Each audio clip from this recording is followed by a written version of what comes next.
Your name is James Bryce, and you're in a hurry. You didn't really have to stop for that sign. There wasn't a policeman in sight, and no cars coming the other way. But you did stop, almost mechanically, without thinking. Why? It began a long time ago, James Bryce, when you looked like this. Things happened to you then, a whole series of things that told you the same story. Little incidents like this one.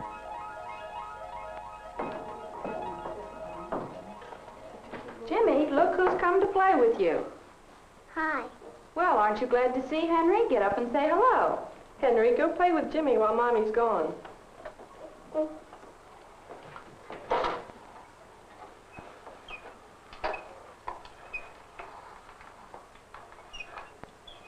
They'll be okay, Helen.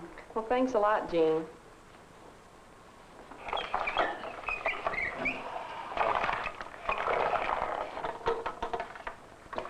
That's new, isn't it? Let me play with it. I want to keep it.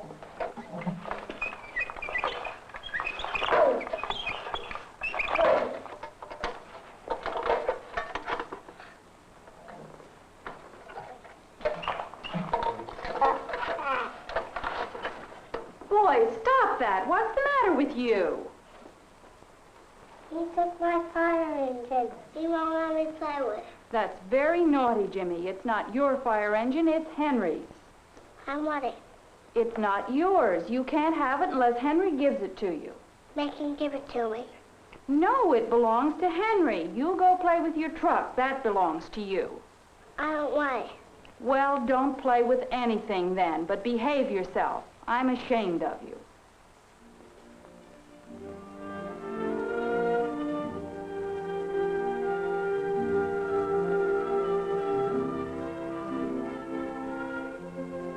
I hate the tow truck. It's no good.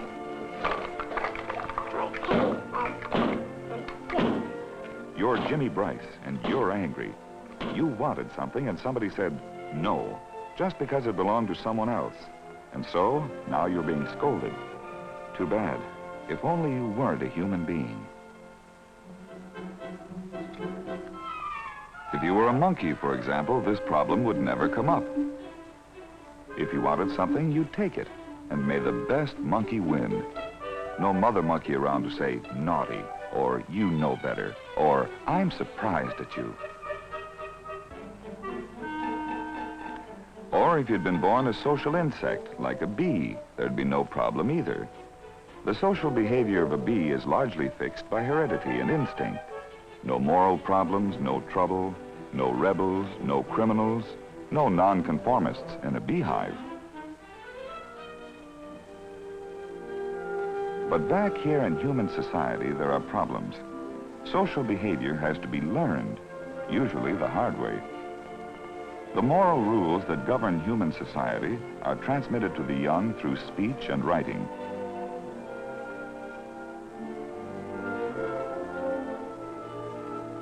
Animal society, when it exists, is founded on instinct, physical differences, and imitation. These play a part in developing human society too, but words and other symbolic means of communication are more important. And parents are not the only teachers of moral norms. The group to which a human being belongs from his very earliest years is also responsible for some of his social education.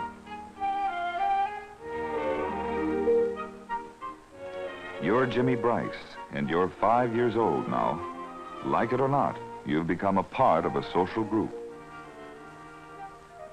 Today, James Bryce doesn't even remember an incident like this one, and it was one of many.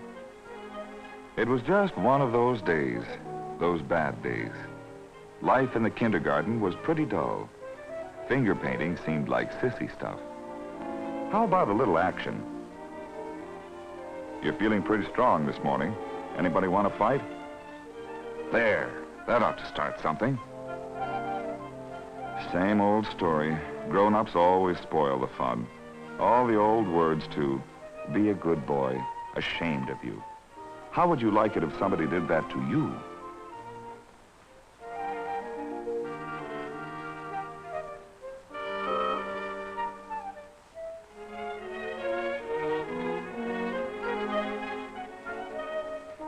But Jimmy's still looking for trouble. And if at first you don't succeed, well...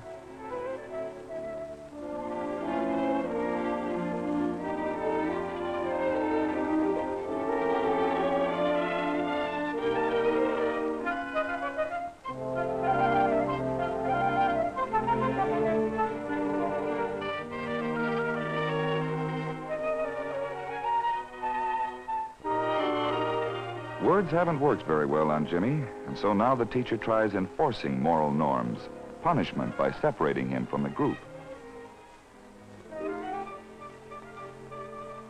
Jimmy is pretending that he doesn't care, but he's looking to the group for their reaction. Most of all, he wants attention, but he's not getting it now. The other children have become suddenly indifferent, and Jimmy is disappointed. At recess time, Jimmy's formal punishment was ended, but then the children took over. They didn't like his bullying behavior, and they let him know it. They applied one form of social sanction against him, exclusion.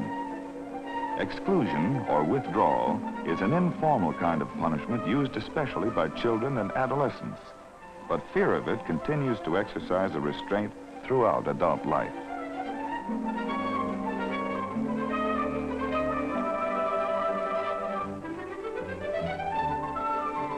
Another kind of sanction is force, and Jimmy has gotten so far out of hand now that the teacher applies it. She tells him that the other children don't like him right now, but they will if only he'll behave a little better.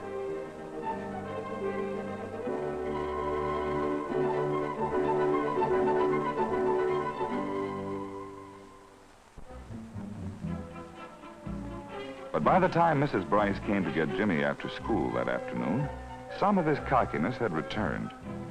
As a result, he is about to have another sanction applied to him by his group, ridicule, which in this case takes the form of mimicking his strut. In some situations, ridicule is highly effective. Like withdrawal or exclusion, it is a sanction ordinarily applied by children and adolescents, but the threat of it continues to operate in adult behavior.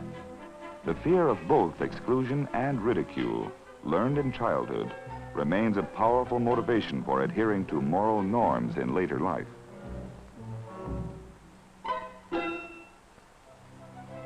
Fortunately, the learning of moral norms is not always an unpleasant experience, as Jimmy learned at recess a few days later.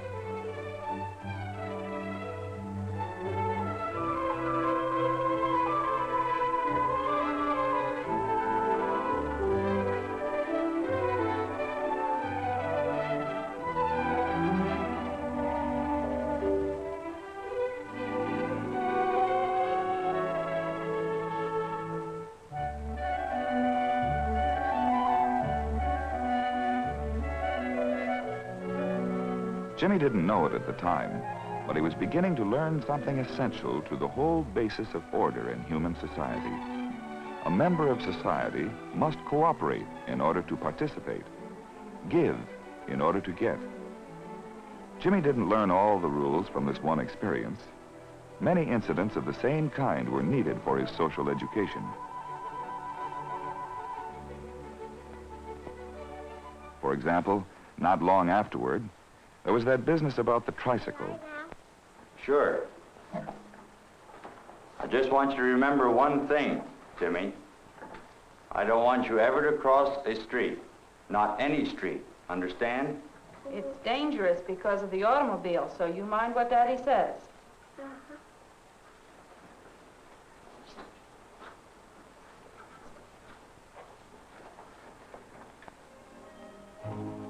But a few days later, temptation confronted Jimmy. One afternoon, he and his friend Betty were racing each other on their tricycles.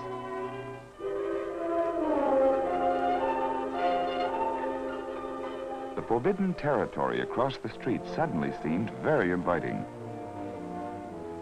Over there, a whole world of excitement lay waiting.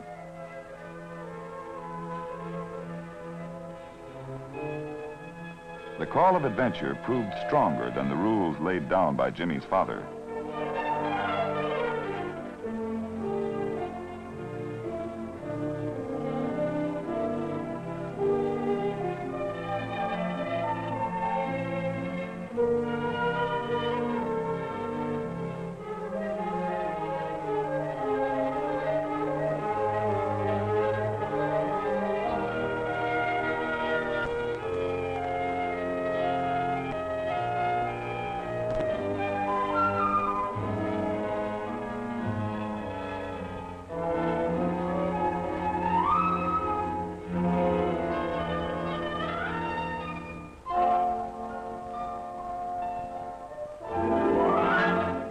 But Jimmy's father came home from work early that afternoon, and the culprit was caught red-handed. Betty feels highly virtuous as she sees Mr. Bryce reprimanding Jimmy for a misdeed that her own conscience had not let her commit. And so, once again, force is applied to Jimmy, and he is brought home. Once again, he listens while his father explains the danger of crossing the street.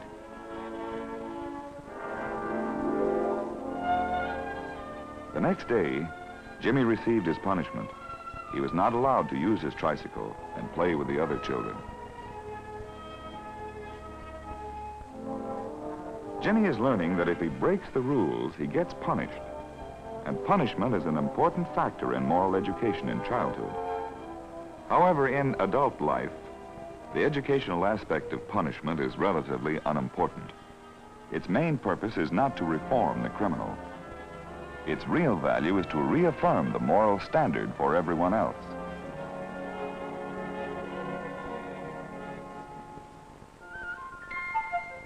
When Jimmy's punishment was over and he was allowed to ride his tricycle again, temptation presented itself once more.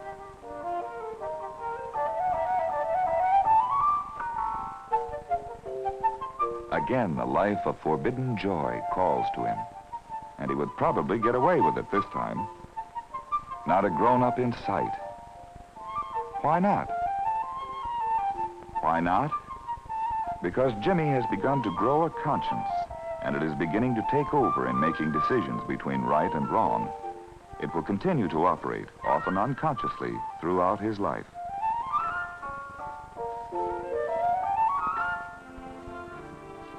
You're James Bryce now, not Jimmy, aged 5.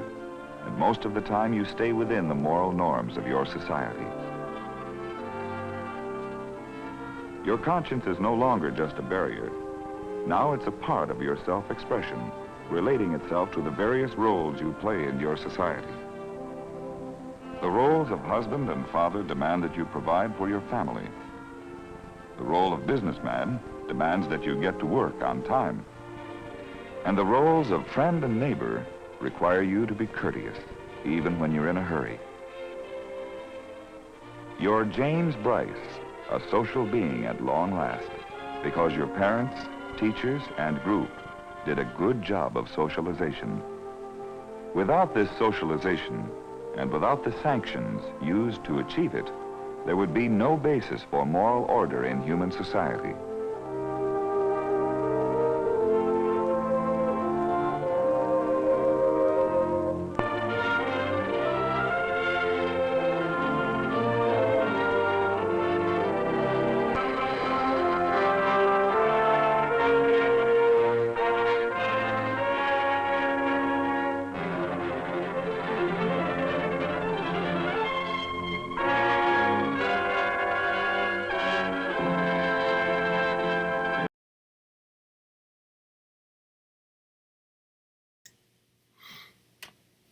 Hello, everybody. Hey, I'm Skip Elsheimer. Welcome to the AV Geeks Lunchtime streaming show, event. I don't know what you want to call it. Anyways, I collect old educational films and show them to folks like you. I've been doing this for more than 25 years, collecting old stuff, old films, old 16. And I collect them mostly to show. And because they all... At first they're funny, but then there's kind of interesting little cultural nuggets or great lines, like this last film with Jimmy and the beginning of Conscience. Kind what was it? I have to get it right. It's a great line. The life of forbidden joy calls to him. So poetic and so I don't know. Adult motivations. That's Las Vegas. That should be Las Vegas's slogan. The life of forbidden joy calls to him. Calls to you. All right. Anyways, we've been doing this for, I think this is on our 10th week, and I appreciate you guys tuning in. And this next film is it's a compilation reel of films that were advertisements that were either shown on television or were actually meant to be shown in a theater. And so I got this from someone in Memphis who got a collection of these films that were meant to be shown in theaters. There were ads that were that were done on 16 millimeter. And this was like a demo reel that the salesman for these ads would like take to local dealerships and say, hey, this is what we're thinking. We could have you could feature the new car, and then we could have a slide at the end, or we could have a thing at the end that mentions, or even shoot like what it looks like at your dealership. So this is called Chevy Demo Reel.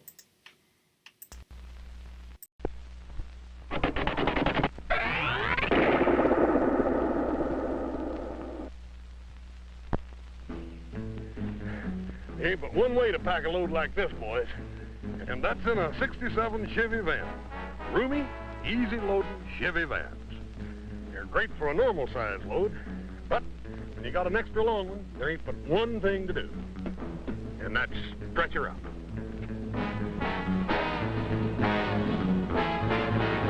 And that's exactly what Chevrolet did for 67. Made the new, longer Chevy Van 108.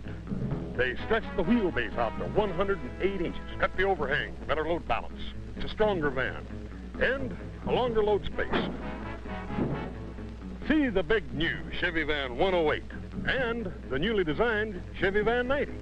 Both available with bigger 6-cylinder standard engines and a new optional V8. See the brand new breed of Chevy trucks at your Chevy dealers now.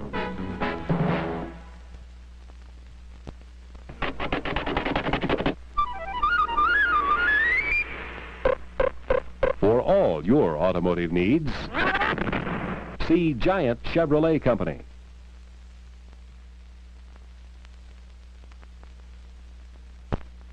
For the man who knows what he wants, a Chevrolet dealer's OK used car lot is precisely the place to choose a family car. This man refuses to be swayed by the wide variety of makes, models, and colors available.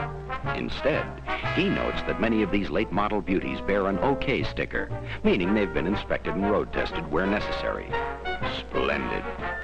Other buyers are less scientific. For them, browsing at the OK sign is just plain exciting. With more cars coming in every day, there's always plenty to look over.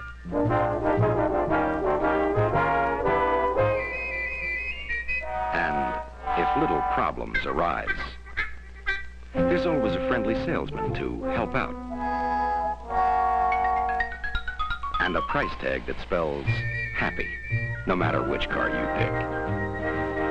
Get a #1 used car buy from the #1 guy, your Chevrolet dealer. Chevrolet. Each part as it should be. But what happens when a part needs replacing? Will just any replacement do? Like this? Or this? Or this? Of course not. Only a part as good as the original is good enough. When replacing parts in your Chevrolet, make sure you get genuine General Motors parts for Chevrolets at your Chevrolet dealers. His parts and service department have what it takes to keep your Chevy the Cheviest. Factory-trained technicians to service your car, and genuine parts that are engineered to fit right, function right when replacements are needed. You will find them where you see this sign. See your Chevrolet dealer to keep your Chevy its Cheviest.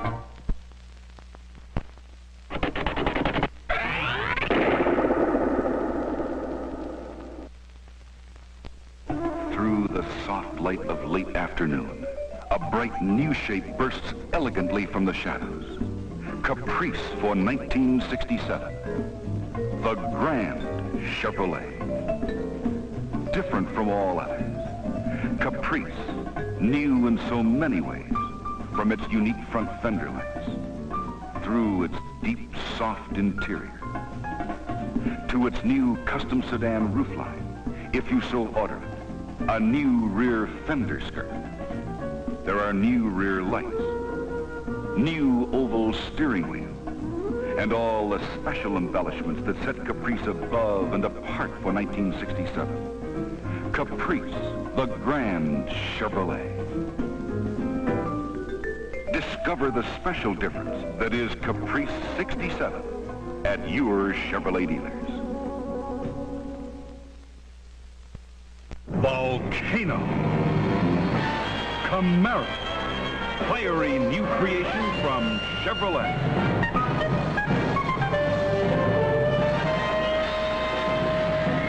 Camaro, the new car that's something else. This is the SS350 with rally sport equipment. Wide, big car stance, shaped for action all the way back to its sporty rear deck. Standard safety features include the new GM-developed energy-absorbing steering column. Back seat up, back seat down. You can order yours with special instrumentation too.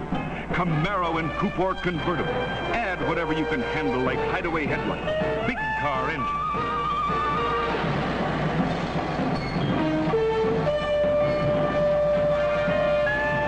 Camaro at your Chevrolet dealers now.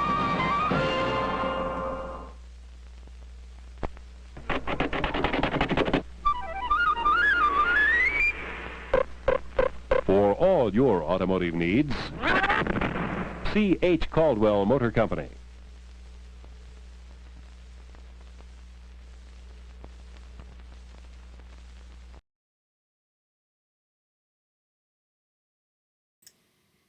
That Camaro commercial with the Volcano was awesome.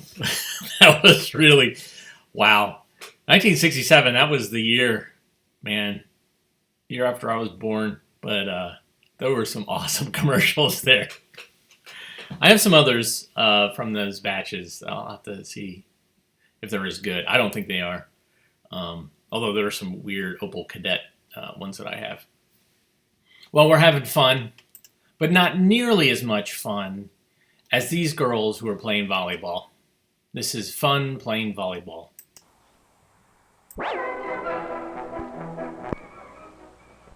Any girl can develop the fundamental skills which will enable her to enjoy this sport.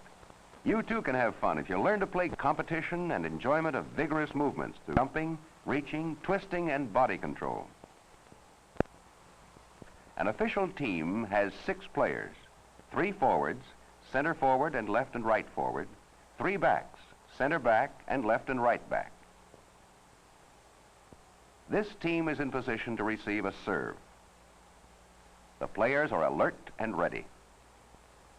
Here the team is about to serve the ball. The players are watching the server. Since volleyball is primarily a pass, one of the fundamental skills to be mastered is that of volleying or deflecting the ball with the hands to a teammate or across the net to an opponent. The use of 2 hands is advisable since it gives greater control and accuracy in handling the ball. There is a low volley and a high volley. When a ball is received below the chest, a low or underhand volley is used in passing. This player handles the low volley with ease. She is always in the position of readiness. Note her balance and eye-hand coordination. The whole body takes part in the act as she jumps upward, giving force and direction to the pass.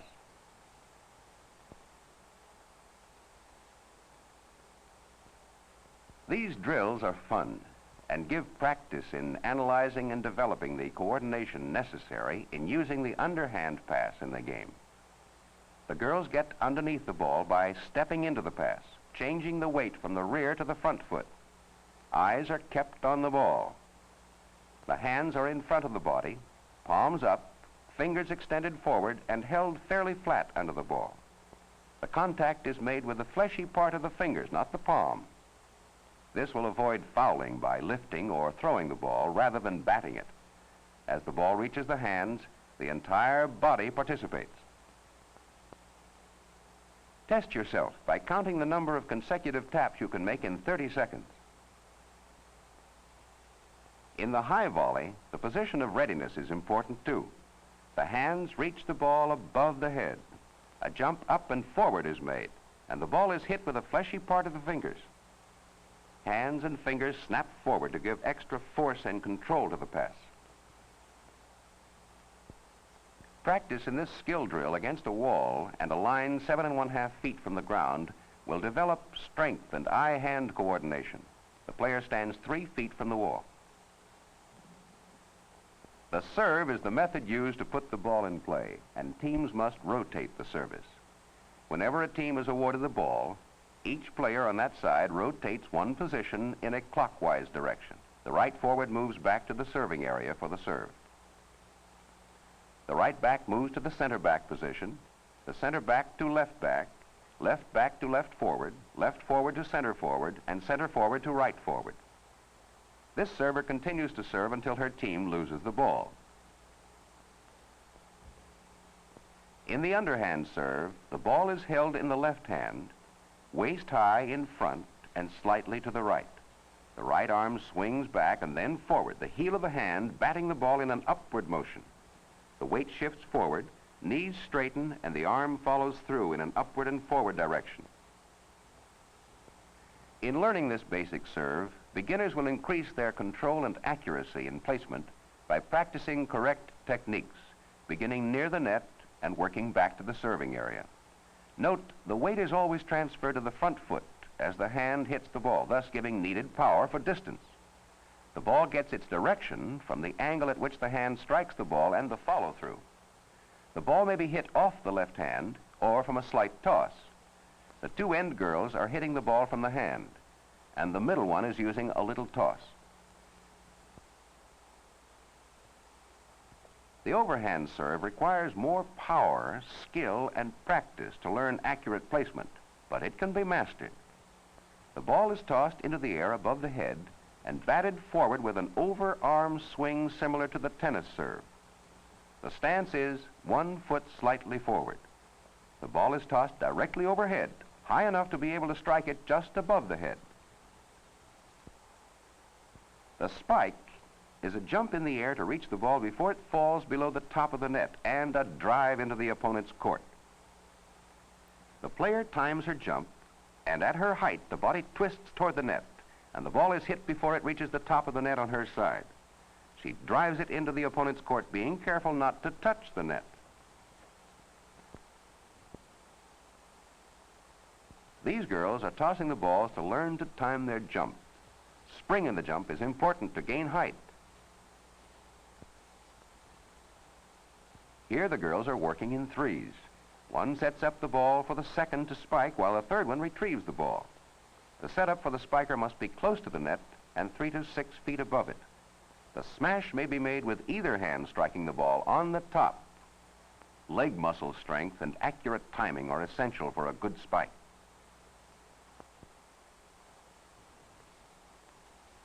The defense against the spike is called a block. The opponent jumps high, extending both hands in an attempt to block the pass. Correct timing is important. Eyes watch the ball closely.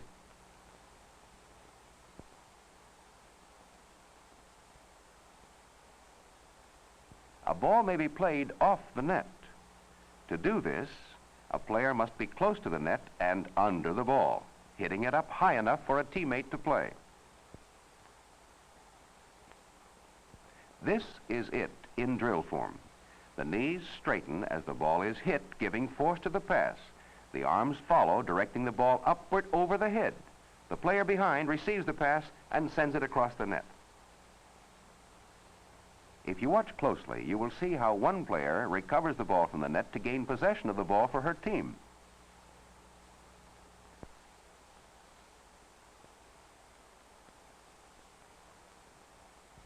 Perhaps the most important principle of team play, which must be learned early, is every player must know the definite area she must cover. And if she moves out to back up a teammate, she must return immediately to her own section of the court. The forwards stay close to the net. The center back has the largest space to guard. The left and right back work together. They must watch for balls falling between them. If the ball falls between two players, the girl who can take it on her right should play it. The backs play defensive by taking the speed out of the ball and converting it into a playable pass to a teammate. The forwards are the attackers. They transform the defensive pass into an effective shot over the net, either by an accurate placement pass or a spike. Team strategy consists of varying plays. The three-pass play, back to forward for setup, to net player to pass or spike, may be interchanged with a two-pass play and is good game strategy. Another good play is to return the ball without relaying it. A sudden shifting of the ball in play may find the opponent off guard.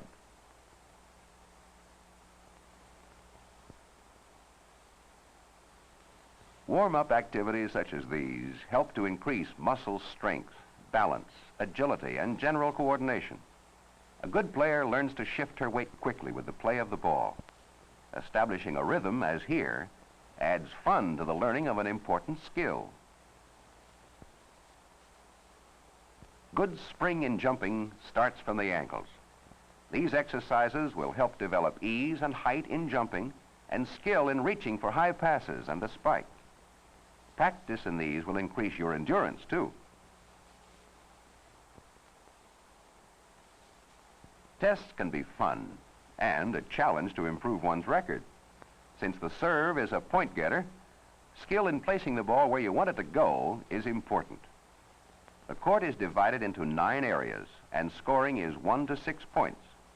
The back and side areas score higher than the center and net.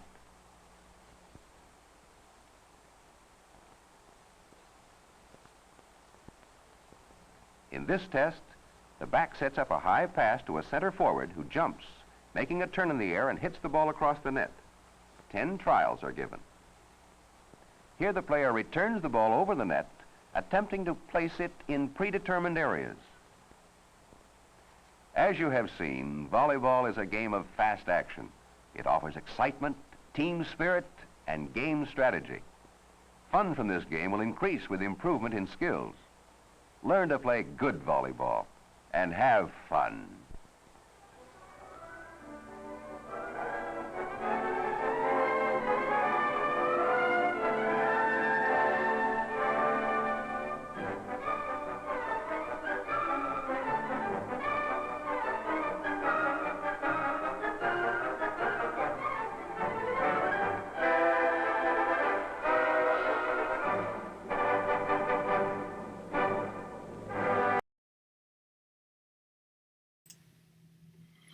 Have fun.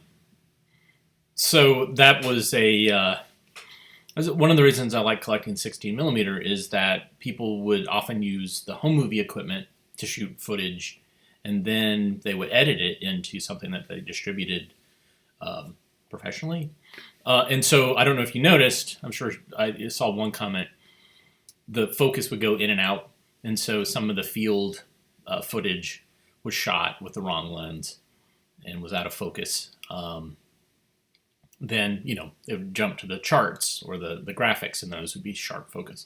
So that's something, there's lots of amateur filmmakers that kind of transition into doing some sort of things that they would distribute and they would sell in educational film journals.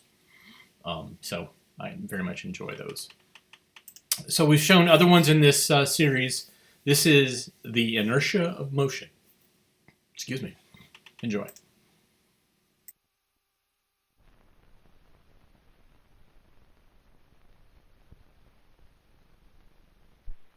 He's going to break a pencil with a dollar bill. Would you like to do that trick? Then keep watching.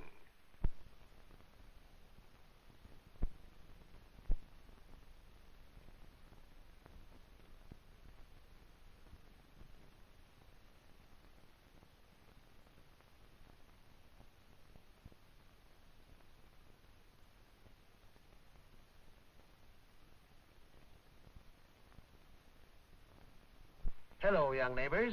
Welcome to Junior Science. You know that when a car starts suddenly, you are thrown back against the seat. And you know that happens because of the inertia of rest. Because an object at rest tries to remain at rest. That explains why you fall backward when a car starts suddenly. Your body has inertia and tries to remain where it is while the car moves out from under it. But it doesn't explain why, when a car stops suddenly, you fall forward. That happens because of another aspect of inertia. What is it? Well, today we're going to find out. You know that when you are roller skating, you sometimes grab at something in order to stop. But your body is moving and tries to keep on moving. If you try to stop by grabbing someone's hand, you may pull him along with you. When you're playing baseball, you very often overrun your base because you can't stop yourself.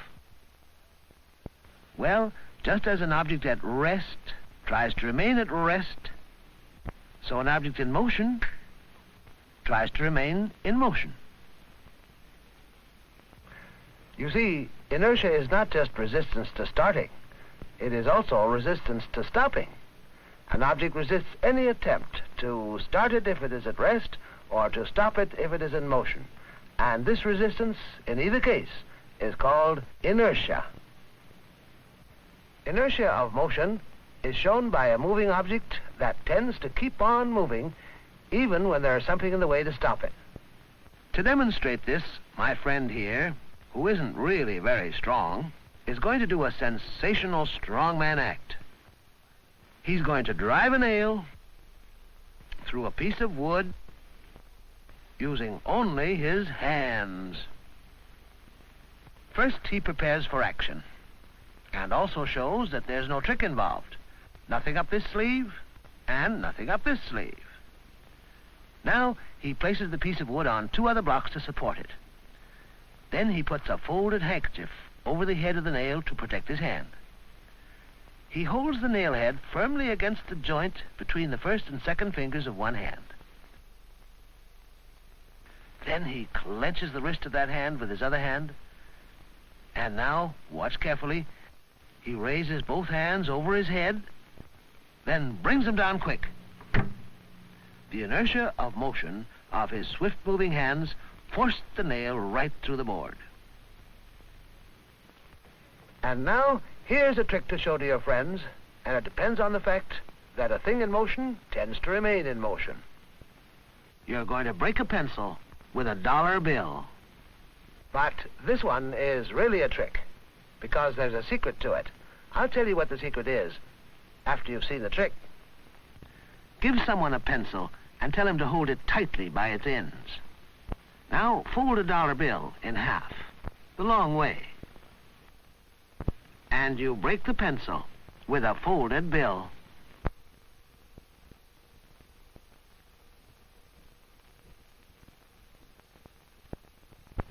Now, I told you there was a secret to this trick. It's a secret that involves the inertia of motion. And this is what it is. When you raise your arm, slip your forefinger into the folded bill so that you don't really hit the pencil with the bill, you hit it with your forefinger. Now, if you hit the pencil slowly, your finger doesn't have very much inertia of motion. But if you bring your finger down quickly, now, the inertia of motion isn't used just for stunts. Here's an everyday use for it. Suppose you're digging in a garden and some sticky mud gets on your trowel. You can get it off easily if you know about the inertia of motion. Just knock the trowel against something. The trowel's motion is stopped, but the mud keeps on going because it has inertia. If the head of a hammer comes loose, you can tighten it easily just by pounding the end of the handle on a bench. Let's loosen the head again so you can see how it happens, this time in slow motion.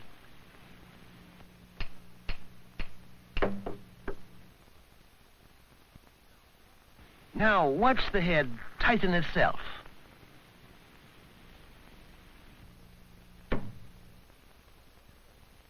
Here's a useful way you can apply your knowledge of inertia of motion.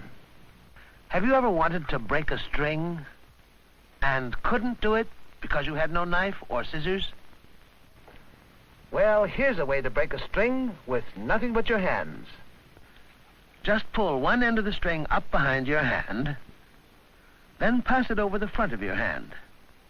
Now, loop the loose end of the string under the other one, like this.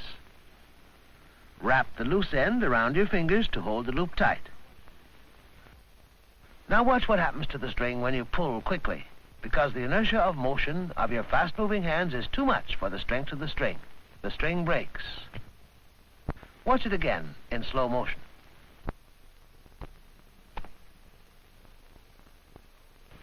So we know that because of inertia, everything tries to stay as is, whether in motion or at rest.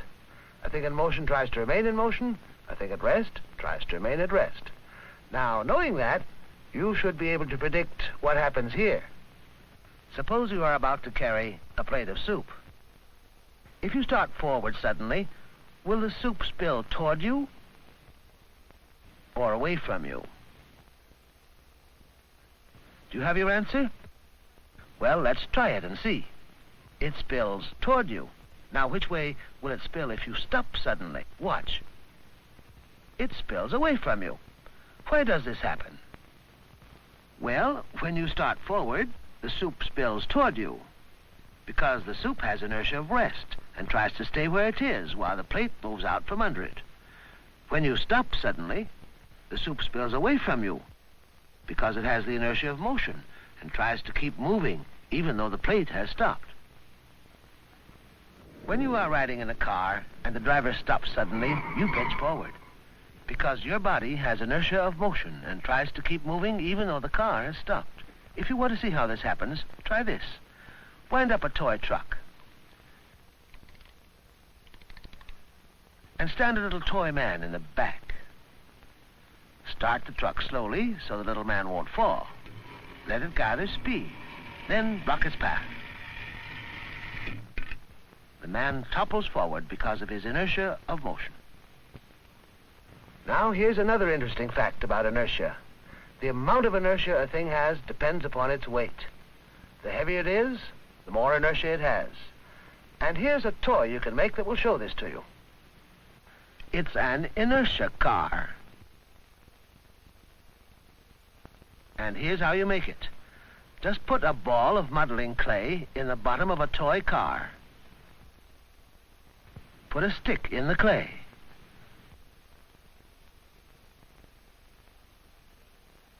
And attach another stick to it loosely with a nail, like this.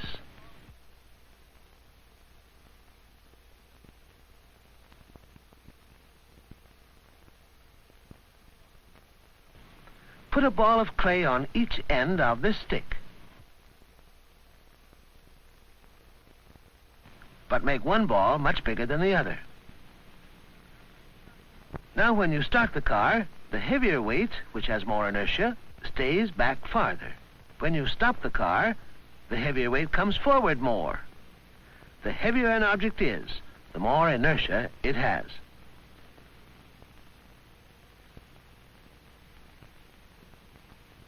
And now you know about inertia and have many stunts to try as soon as you get the chance.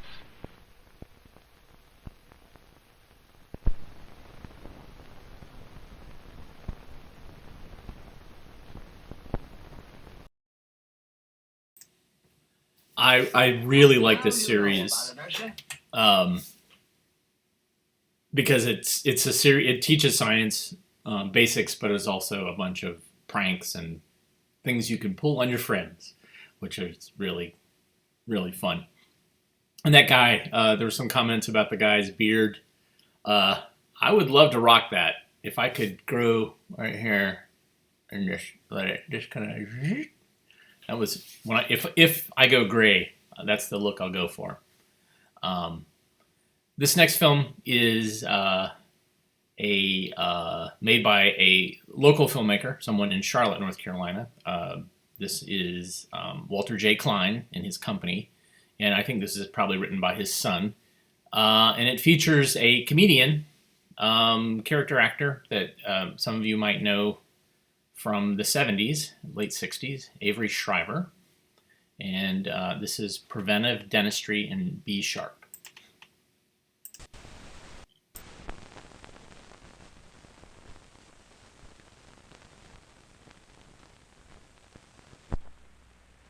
Da, da, da. Maestro. Just a minute. Da, da, da, da, da, da, da, da, da. Sit. Da, da, da, da, da, da. Ha. Now, what is it? Maestro, it's been rumored, and I can see rightly so, that you've been working laboriously on your newest and most brilliant concerto. Whatever in the scale of C gave you that idea? C, D, E, F, G. It was Hilda, wasn't it? That blabbermouth? Not exactly. Mildred. Zelda? Sherry? Murray? Who? Oh, I give up. Yes, I admit it. I am writing my most ingenious symphony to date. Ingenious? Whatever. And do you know what inspired me? Hilda. No, you silly. My smile. A real beauty, isn't it? Yes, I call my music Preventive Dentistry in B sharp.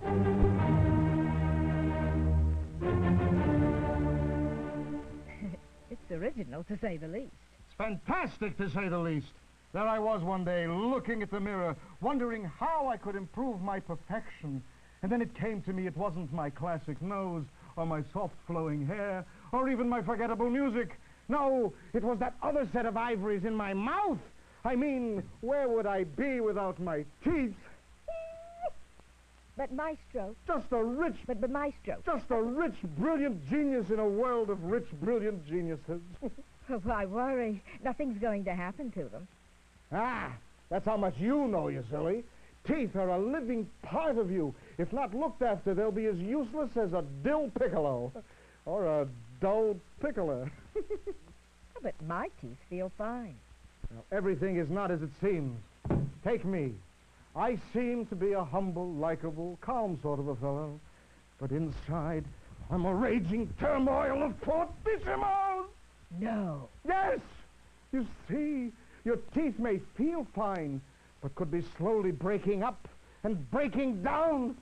Instead of marking time, I work at maintaining them. I practice preventive dentistry.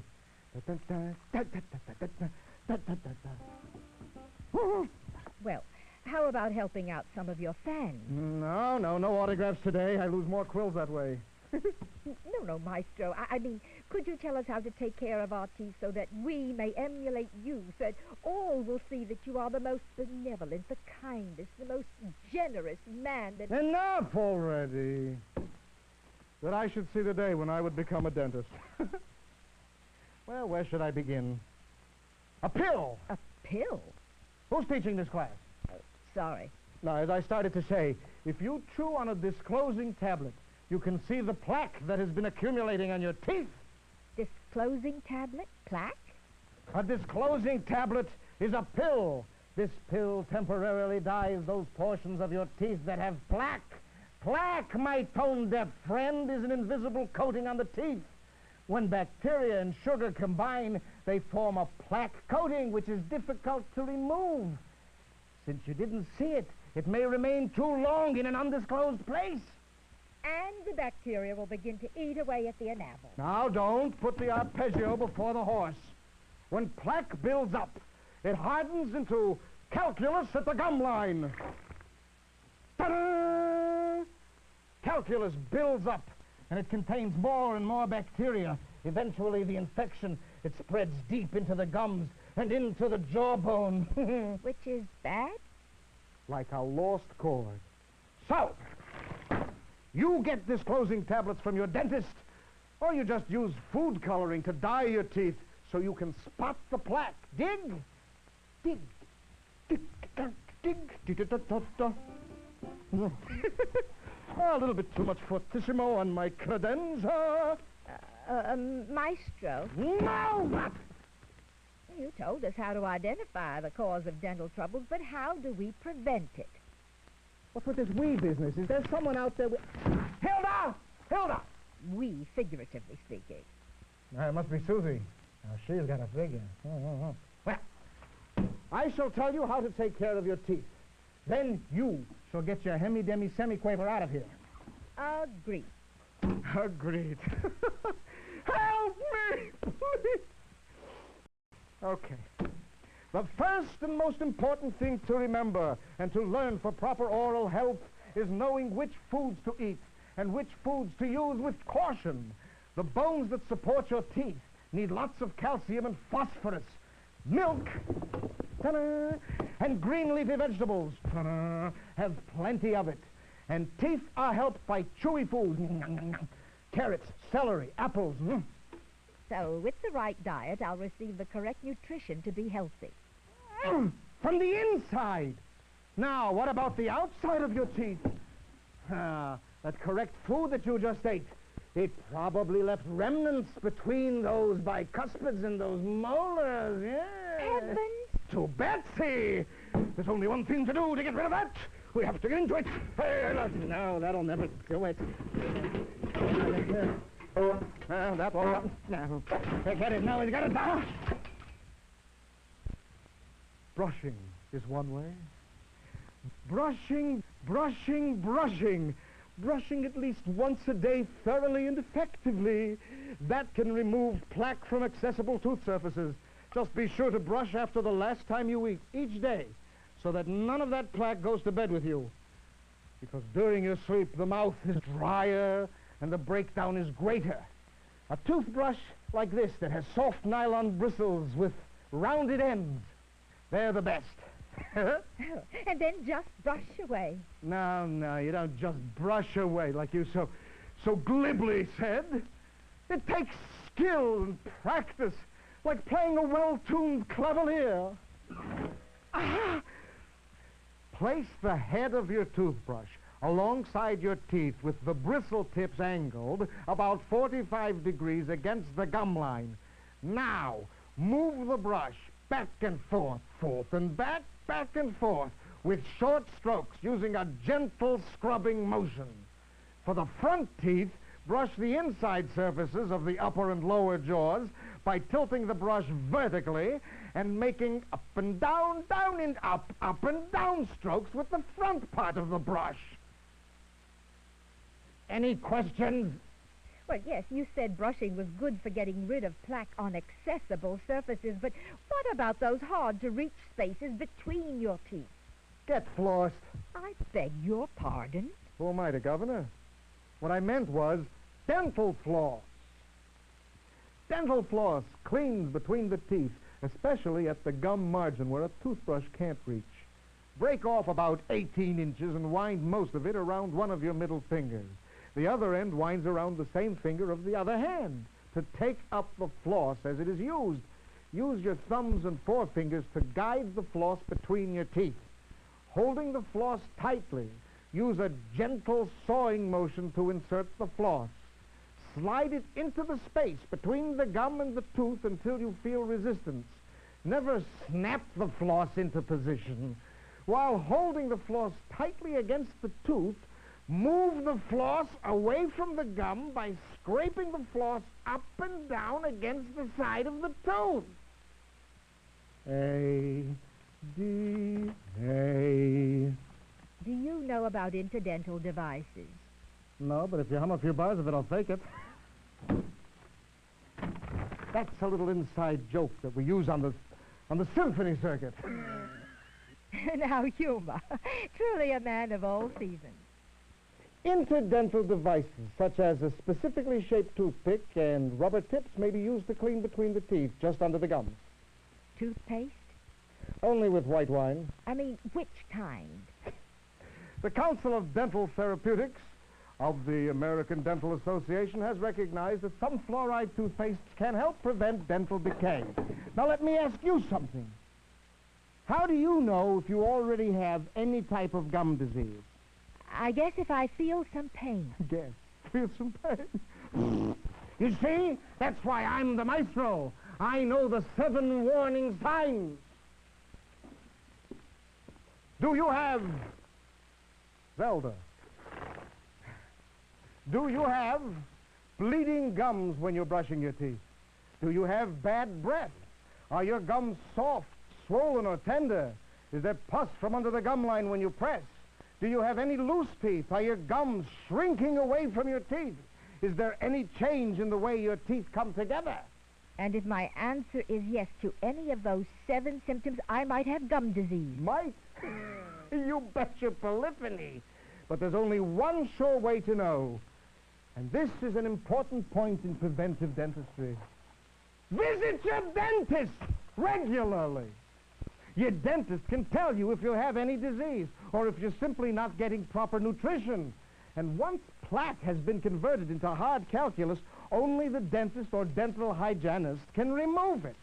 Your dentist can clean and examine your teeth. He spots dental problems long before they become too serious to be corrected. But I tell you, my teeth look and feel fine. Rejoice. But what about when you're older, sweetie? Your teeth were meant to last a lifetime with proper care. I don't know about you, but I don't want to need dentures for the rest of my life. And this is what your concerto is all about. Correct. A dedication to my teeth and their care.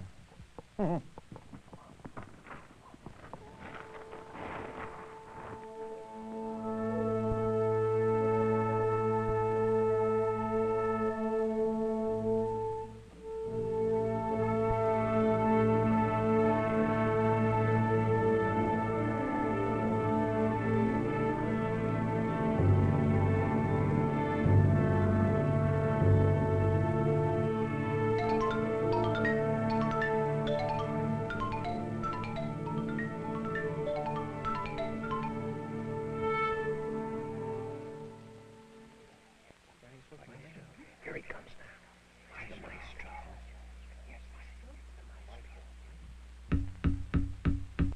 And now, Preventive Dentistry in D sharp.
Yikes.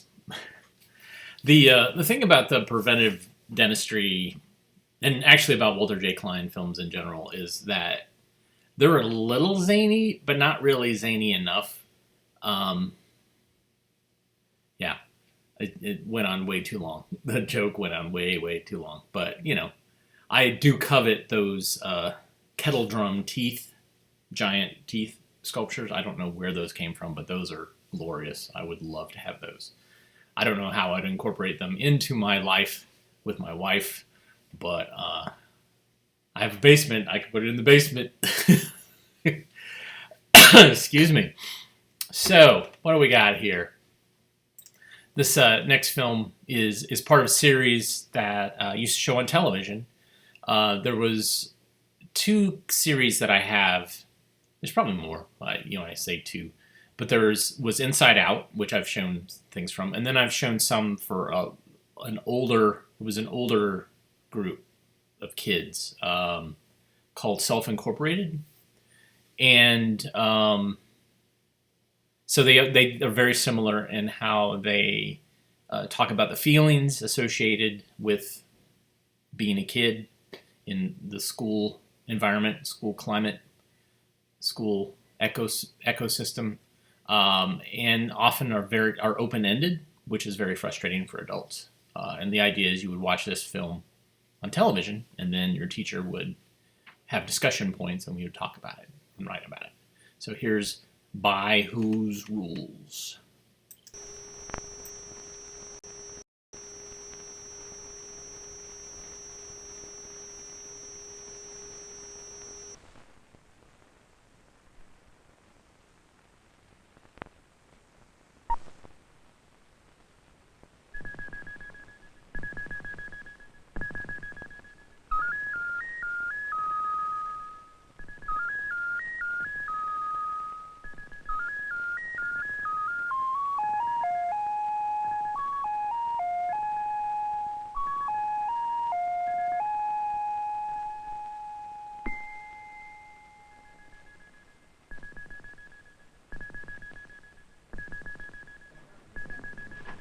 I'm only using this tape for my own information. No one else will hear this. It's just so I can get the quotations right. Tell me, Mr. Langston, where do things stand now? I've agreed to present the whole matter to the Board of Education at their next meeting. Mrs. Cole and Matt will be there. Where do things stand now? We've agreed to discuss everything with the school board. Well, what is everything? First of all, every school policy which affects student rights. And to get a new election declared and get the suspension taken off my record. Well, tell me, Matt, how did it all get started? Well, it actually got started in a history class project. Any more questions for group one? Okay? Very good, group one. That was great. That was great. All right, come on, group two. Let's go.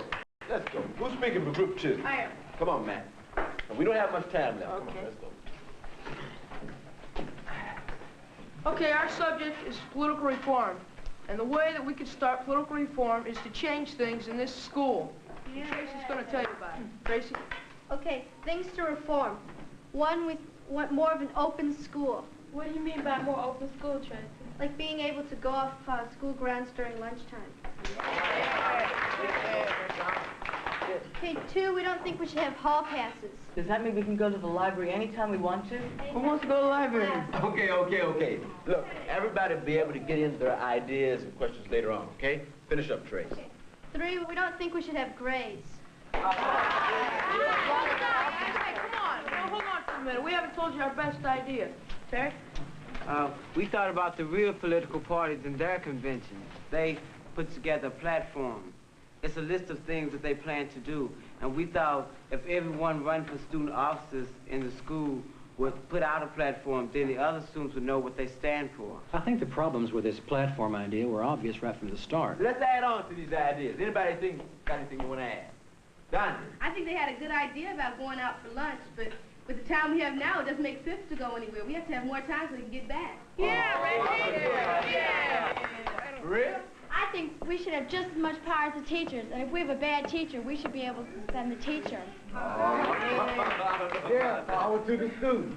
Power to the students. Hey. Here you have these rowdy young people, first thing, getting up shouting in class, disorderly, showing no respect whatsoever. We weren't the ones who were making the noise. We were just trying to present our ideas to the class. Mm-hmm. And that's what free speech is all about. You don't stop one group from presenting their ideas because you're afraid of what someone else will do. In order to have a good learning experience, you have to have an atmosphere of freedom in the classroom. And you're going to take chances when you have this atmosphere of freedom. I'm sure my being a lawyer has been some influence on Matt. We talk about politics at the dinner table. Everybody's encouraged to develop his own opinions. I think of politics as my hobby. It's my job to anticipate trouble. I've got to protect the rights of the majority to get an education. What happened next, Matt? Well, I proposed to the student council that they make it a rule that anybody who runs for any kind of student council office has to have a platform. Any questions? Ideas? Mike? Will you define platform for us? Platform is like if somebody's running for certain offices or something, they tell what they want to do, if they want to change rules or make better the rules that are there or get something done. I think people just lie. They'll use that line, vote for me and I'll set you free. Man, if you think they're lying, don't vote for them. You can tell when people are lying.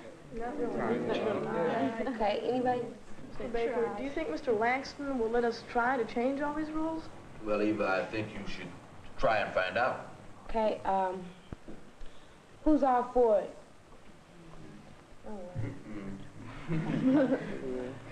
Who's all against it?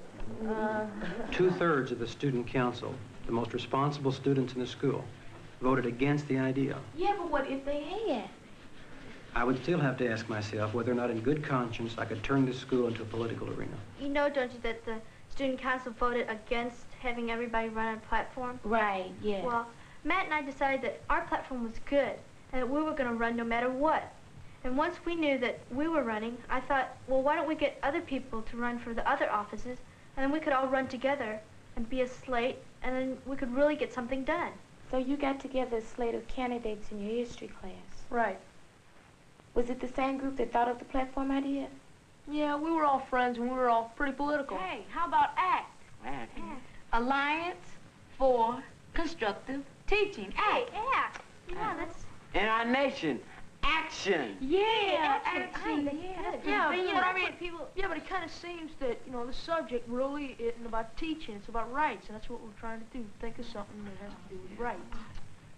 Reform is going to happen. Soon. When? No, wait a minute, that doesn't work because the T and the H are kind of... Sure. Students unified for rights. Of expression! Hey, that's good. This slate was I ran for president, Tracy for vice president, Terry for secretary, and Monica for treasurer. Well, what next? Well, we wanted to get known. So Tracy wrote up an article for the school newspaper. This article is the opinion of a special interest group.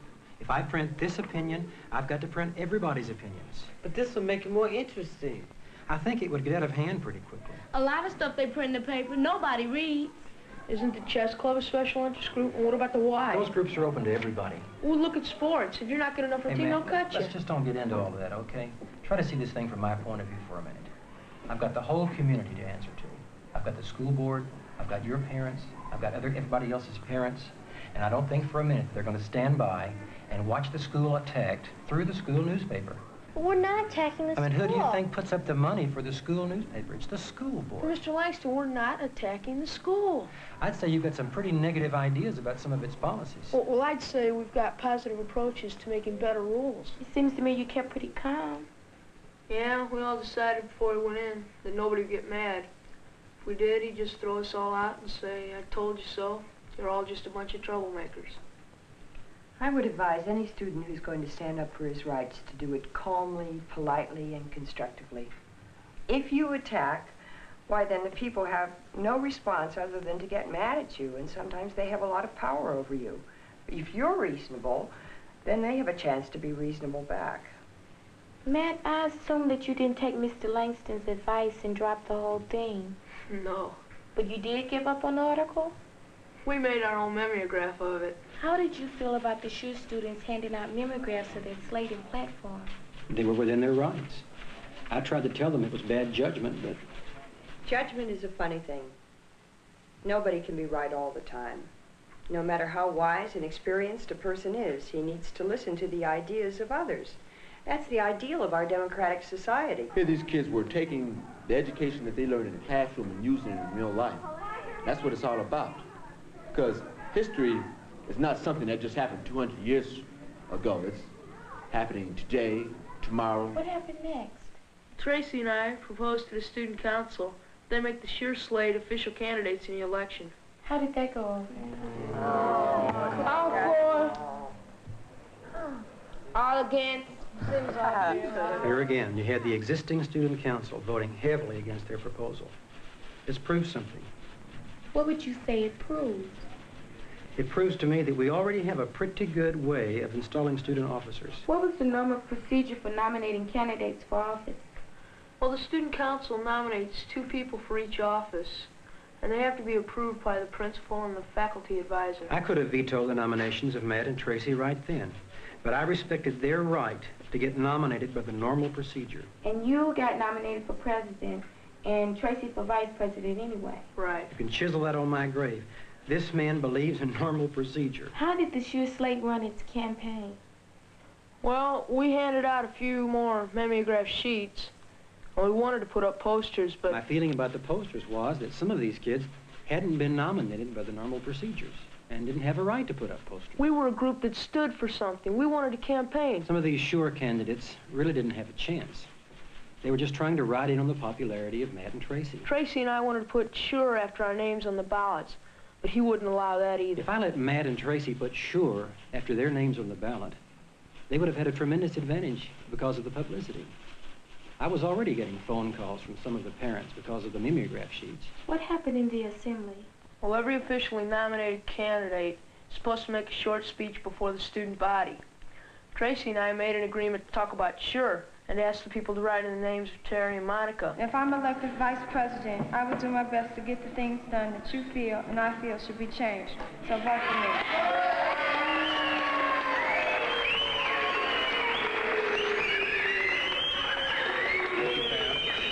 All right, let's keep the whistling and the yelling down, please. Your applause will be sufficient. Our next candidate for vice president of the student council is Tracy Wong.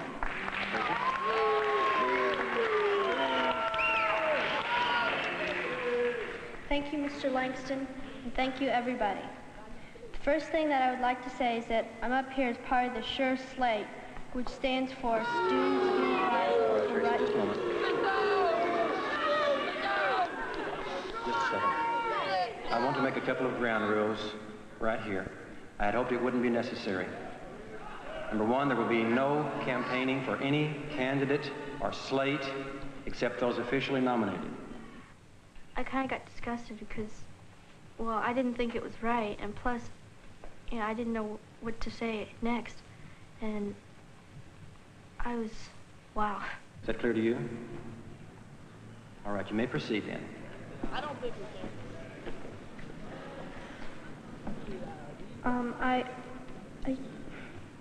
There's nothing else I want to say. Thank you.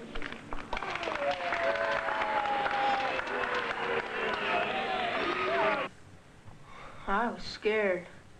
Everybody knew I was the other person Mr. Langston was talking to. Our last candidate is candidate for president of the student council, Matt Cole. Matt?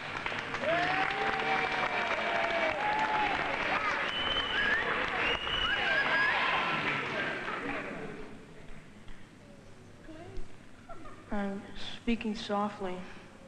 What I say I believe is right. I think it's wrong for them to forbid me to talk about sure. Our candidates are Tracy. Please just take your seat.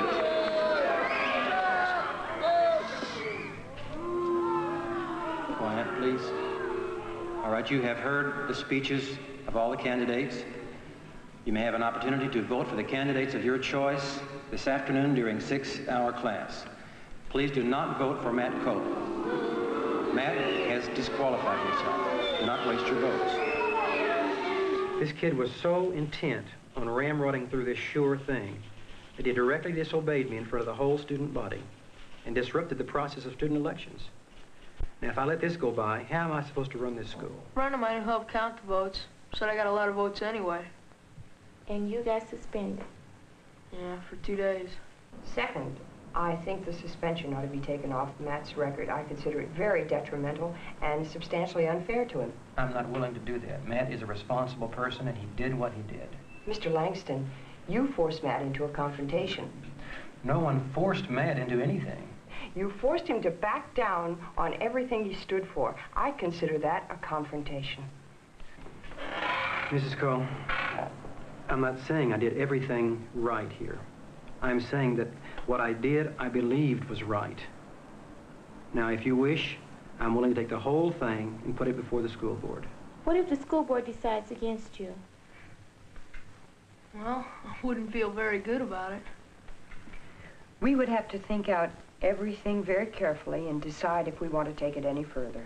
Yeah, if the school board decides that next year we'll have slates and platforms, I can live with that. Yeah. It would give us time to have orderly change. Would you do it all over again? Sure. Self-Incorporated was supported by a consortium of 35 educational agencies.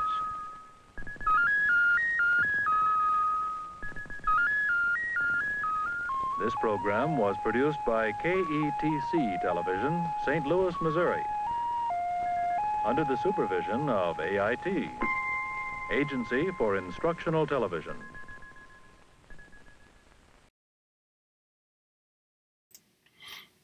That kid is destined for a world of trouble ahead. I can identify a little bit. I was always just questioning what was happening with adults and all that. And I was a fairly quiet kid, but yeah, I was always like, well, that's just not fair. That's just not fair. And yeah, so. Yep, it's all downhill for that guy. So thanks everybody for tuning in today for lunch, and I will see you on tomorrow, Wednesday, at 1 p.m. We have a Friday guest announced. It's Melissa Dahlman, who is a longtime friend of mine, and also she is at UNC getting her PhD, and has a couple of films from my collection that she has. She's writing about one of them, and has notes about the other ones. So that's Friday that we're going to do that. If you like what you saw and you're on YouTube, please like and subscribe. That means something to YouTube. Also, you can go to avgeeks.com and you can see what we've broadcast in the past. They've been all archived there. And sure enough, the copyright hammer came down because I showed Herculoids yesterday. Herculoids cartoon. And got an immediate, like, we're going to block this. So I had to delete most of the Herculoids. So if you're watching on YouTube, you'll see a little bit of the Herculoids intro and then it cuts away. Warner Brothers owns it now, and they were not happy about it being on YouTube. So there you go. Patreon is a place to donate to where you can support what we do. We actually bought a film on eBay and have been contacted by people who are wanting to send us films, so we're paying for shipping to get those films to come to us. Patreon helps with that. It's a way to kind of pay for increasing the collection and ultimately digitizing them and getting more stuff out there. So thank you for those of you that have contributed in the past. And thank you for watching, and thank you for sharing. That's another way, is to share with your friends and family what we're doing. Means a lot to have you tune in, and we will see you again tomorrow. Everybody have a good rest of the day. Goodbye.